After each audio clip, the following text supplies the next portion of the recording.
Hey guys, Ryan King here, and I'm the keyboard instructor for worshipartistry.com. In today's YouTube lesson, we're going to take a look at the song Heaven and Earth by Hillsong Worship. Specifically, we're going to look at the intro. Now, we're only going to look at the intro, so if you want to see the entire lesson, you need to click the link and head over to Worship Artistry, where you can sign up for an account for less than $10 a month, and it's totally worth it. But just in case you want to check out a YouTube video, this is for you.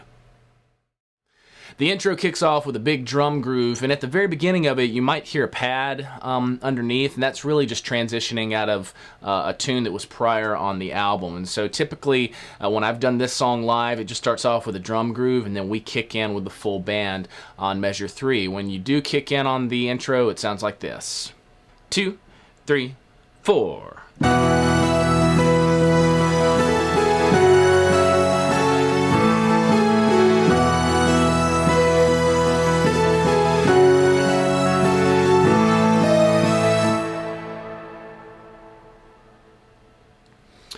So not too difficult. Now, probably the most difficult portion of this entire song is that we do have a little syncopation that we're putting into each one of our hands. When we go into the first chorus, we're just going to block our chords, but when we go into all of the other choruses and in the verse, and especially in this intro here, you're going to find that you're going to hit a chord in your right hand and then immediately hit another chord in your left hand in different sections of it. And so when we break down the melody in our right hand, we're going to start off on F sharp, and we're going to start up here, walk down to E, and then B, and then A, G sharp, then back up, F sharp, E, A, and then walk down, G sharp, F sharp. So it's 3, 4, and 1, 2, 3, 4, 1, 2, 3, 4, 1, 2, 3, 4, 1, 2, 3, 4. If you're counting it slow, it's a 1E and a 2E and a 3E and a 4E and a 1E and a 2E and a 3E and a 4E and a 1E and a 2E and a 3E and a 4E and a 1E and a 2E and a 3E and a 4E and. So the last portion of it comes up to D sharp E. So again, real slow.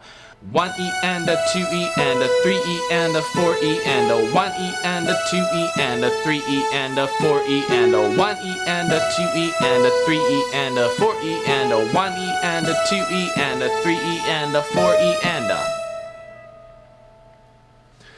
Now that's our right hand, so you got a little syncopation in your right hand, but in your left hand, we're just doing the octaves with the fifth in the middle, and you're going to play the E and the F sharp minor on the downbeats. When you go to the A, it's going to be on kind of the upbeat, so you're going to play 1E and a 2E and a 3E and a, so it's on the E of the beat. So we'll play 1E and a 2E and a 3E and a 4E and a 1E and a 2E and a 3E and a 4E and a 1E and a 2E and a 3E and a 4E and a 1E and a 2E and a 3E and a 4E and a off. So as you can see on that A, you're hitting it on the 3E. Don't hit it on the downbeat. You're going to hit it on the upbeat on the 3E. It's very important to do that. If that's challenging for you, then you can hit it on the downbeat, but don't strike it really hard. That way, your bass player and all those that are going to hit it on the E will definitely kind of be more predominant than what you're doing there. Putting it all together one more time, it sounds like this. 3 and 4 and...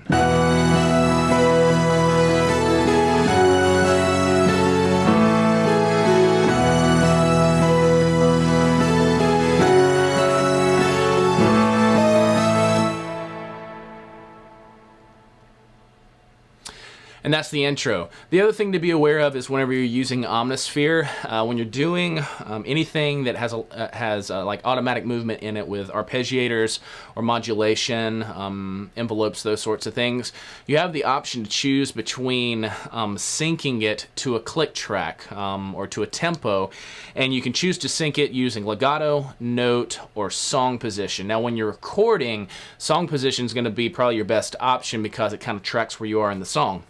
As far as playing live, you can either choose legato or you can choose note. If you choose note, every time you strike a new note, it's going to restart that arpeggiator. And sometimes that's handy, sometimes it's not. You really just kind of have to play with the song and see what's going to work best.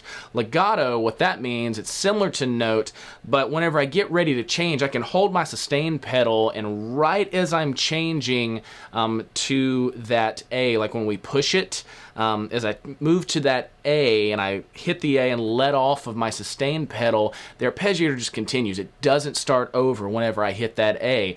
Otherwise, if I let off the notes and actually hit the chord, then it would start over. The whole idea of a legato passage is that 3 and 4 and.